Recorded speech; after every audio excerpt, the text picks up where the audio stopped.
You are standing at the edge of the Nile, and the pyramid is already taller than anything you have ever seen built by human hands. That detail, taller than anything, is not an approximation. It is a fact you are processing in your body before your mind has caught up to what it means for you personally. Because you didn't come here to look at it. You came here because the village headman told you to come here, and you had 4 days to get your affairs in order. And now you are one of roughly 25,000 people standing on the Giza Plateau in the summer of 2560 BCE, watching granite blocks the weight of 2.5 tons float down from Aswan on barges. And somewhere in the back of your mind, a number is forming that you don't yet have the vocabulary to hold. 2.3 million blocks. That is what is being built above you. That is what you are here to help finish. This script runs 6 levels. It starts at the bottom, the conscripted laborer who arrives knowing nothing, and it moves upward through the quarryman, the stonemason, the foreman, and finally the scribe overseer who manages the ration records and never touches the stone. At every level, one number will tell you exactly where you stand. Your bread ration. 10 loaves, 15, 30. The pyramid is the most visible structure in the ancient world, and the people who built it have no names on anything they made. That is where this script begins. If you've stayed this far, subscribe before the first block starts. And if you want the full series on ancient labor and forgotten lives, that playlist is linked below. Back to the plateau. The inundation season runs from July to October. The fields are underwater. The state knows this. This is not an accident of timing. This is the system working as designed. 20,000 bodies made available by the flood, redirected from agriculture to stone, fed 10 loaves of bread a day and housed in limestone barracks south of the ramp. You arrive with calluses from farming. You will leave if you leave with different calluses entirely. The first morning starts before dawn. The rope is already in your hands before you have decided to pick it up. The rope is already in your hands before you have decided to pick it up. That is the first thing you need to understand about this level of the workforce. Not the weight of the block, not the length of the ramp, but the speed at which the project absorbs a person. You arrived 4 days ago. You are already on rhythm. Your gang is called the Friends of Khufu. That is the actual name, recorded in red ochre on the walls of the Giza worker village, and it matters because it means you're not anonymous to the people beside you, only to everyone who will come after. There are 20 men in your unit. You sleep in the same limestone barracks room as 19 of them, south of the main ramp, in a space that smells of sweat and natron and the onions they issue you 3 times a week alongside your bread. 10 loaves a day. That is your wage, your status, and your contract with the state of Egypt, denominated not in silver, but in grain pressed into bread and baked in the workers' bakery 200 meters from where you sleep. The Wadi al-Jarf papyri, the oldest papyri ever recovered, discovered by archaeologist Pierre Tallet and his team on the Red Sea coast in 2013, document this supply chain in real time, written by the overseers who managed it. Limestone from Tura, mortar from the desert, bread from Giza. The numbers are exact. The ration allocations are exact.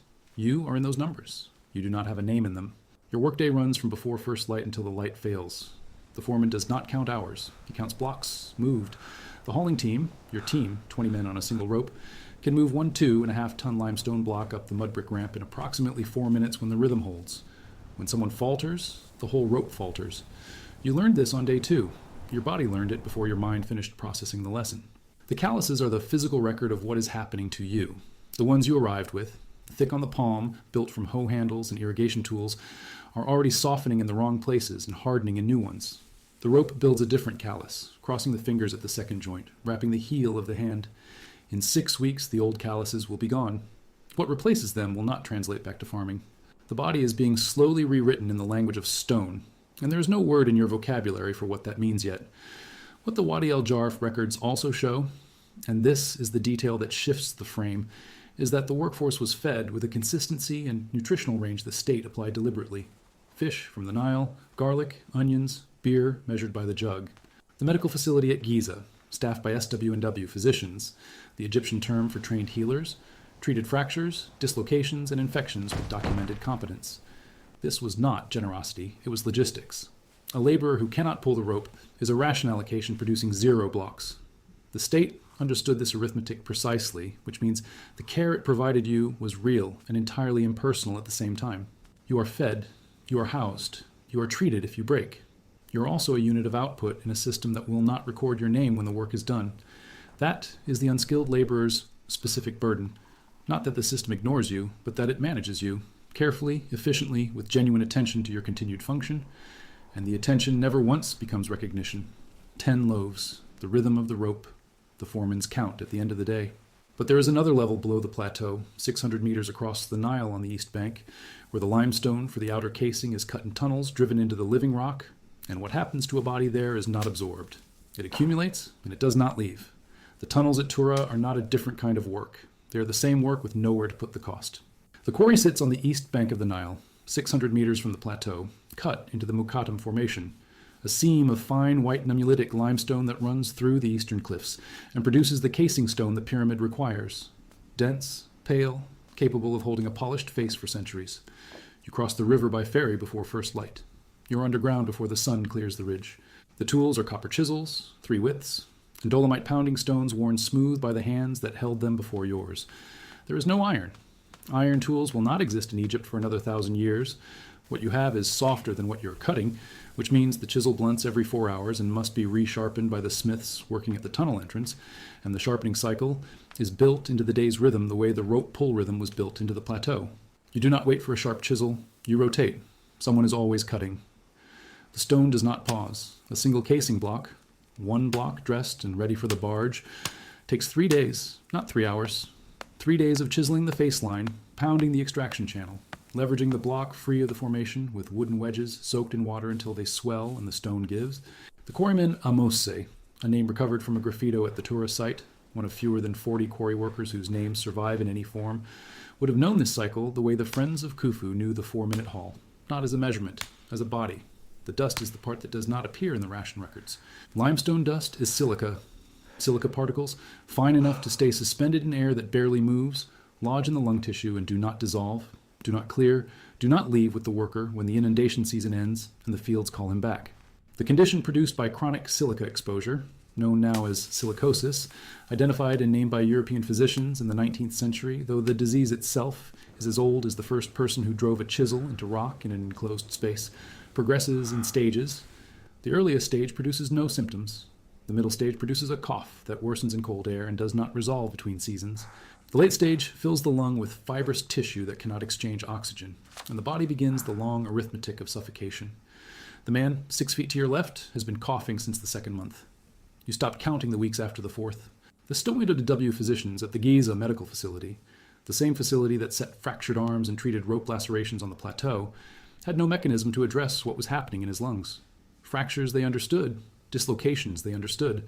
The lung was interior, inaccessible, readable only through the sound of breathing and the color of what a man spat onto the tunnel floor.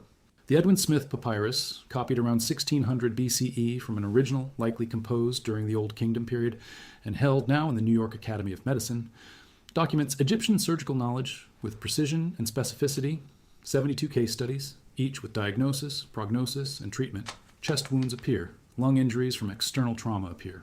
The slow internal destruction of the quarryman's lung does not appear, because there was no treatment to record and the progression was too slow to present as a crisis. It simply accumulated, season after season, block after block. 12 loaves. That is the quarryman's ration. 2 more than the hauling crew on the plateau, acknowledging in the only language the state used that this work cost more. The gap is not generosity, it is calibration.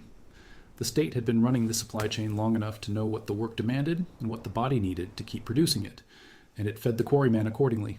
12 loaves, onions, beer measured by the jug. The lung fills regardless. What separates the quarry from the plateau is not the danger. The plateau has its own accounting of broken bodies. The medical records from the Giza worker village, analyzed by bioarchaeologist Jerome Rose of the University of Arkansas in 1996, document healed fractures, compression injuries to the lower spine, and repetitive stress damage in the skeletal remains of workers buried south of the pyramid complex. The plateau costs the body. Every level does. The difference is reversibility. The rope-calloused hand softens when the work is done. The compressed vertebra heals imperfectly, but heals. The silica-scarred lung does not. The quarryman carries Tura home with him in the tissue of his chest, and it keeps working on him long after the block he cut has been fitted into the pyramid's white face and sealed with mortar. That is the specific weight of this level. The damage is not proportional to the season. It accumulates across seasons, across years, across the full span of a man's working life. And it is invisible until it is not. The foreman's count at the end of the day records blocks cut. It does not record what the cutting costs over time. That number is not in the papyri. The casing stone that comes out of Tura is the most precise material on the project. The face of the pyramid, the surface that will catch the morning light and hold it. The man who shaped it, in a tunnel where the lamp flame barely reached the ceiling, will leave a scar in his lungs that lasts longer than his name. Both of those things are true. The pyramid does not contain a contradiction between them, but the stone, once cut, must be shaped, and the man who shapes it works in the open air with instruments of a precision that has no equivalent anywhere else on the plateau, and the state pays him 15 loaves. And for a moment, standing in the morning light with a copper chisel and a sighting rod, he might almost feel like something other than a number in a column. The scribe overseer Merer, the man whose hand wrote the papyri found at Wadi el-Jarf in 2013, the oldest first-person record of the pyramid's construction ever recovered, did not write about the pyramid. He wrote about limestone. He wrote about delivery schedules. He wrote about the number of men in his crew on a given day, and the number of casing blocks transferred from the Tura quarry to the Giza harbor, and the quantity of bread allocated to the transport team for the return journey. The pyramid is implicit in every line he wrote and absent from all of them. That is not an oversight. That is the document. A 2023 reanalysis of the Merer papyri by French Egyptologist Pierre Tallet, the same archaeologist who led the original excavation, confirmed that the records span at least 3 months of a single construction season and document the delivery of an estimated 200 casing blocks in that period alone. 200 blocks, from one inspector, in one season. The pyramid required approximately 22,000 casing blocks in total across its outer face. Merer's contribution, scaled across the project's timeline, is a fraction. His records are the only ones that survive. 30 loaves. That is what the administrative record allocates to a man of his rank. Bread, meat, beer of a quality the hauling crew on the plateau never tasted. He has a separate room. He does not lift anything heavier than a reed pen. And every morning he opens the column marked deaths and writes a number between 1 and 7 and moves without pause to the next column, because the vizier's courier arrives at midday and the column must be filled. You are that man at the end of the day. You walk to the edge of the plateau and the pyramid is there, catching the last light off its white casing stones. The stones Amos cut in the Tura tunnels. The stones your stonemasons dressed to within a fraction of a degree. The stones the friends of Khufu hauled up the mud brick ramp on ropes that rewrote their hands. You have the numbers for all of it. You wrote them yourself. And the pyramid stands in the light, does not contain a single mark that acknowledges you were here, or Merer was here, or any of the 25,000 people whose rations you tallied across 4 construction seasons. Below, at the edge of the Nile, a figure is standing and looking up. You cannot tell from here if that figure arrived this morning or has been on this plateau for 30 years. The pyramid looks the same from all distances. It was built to look the same from all distances.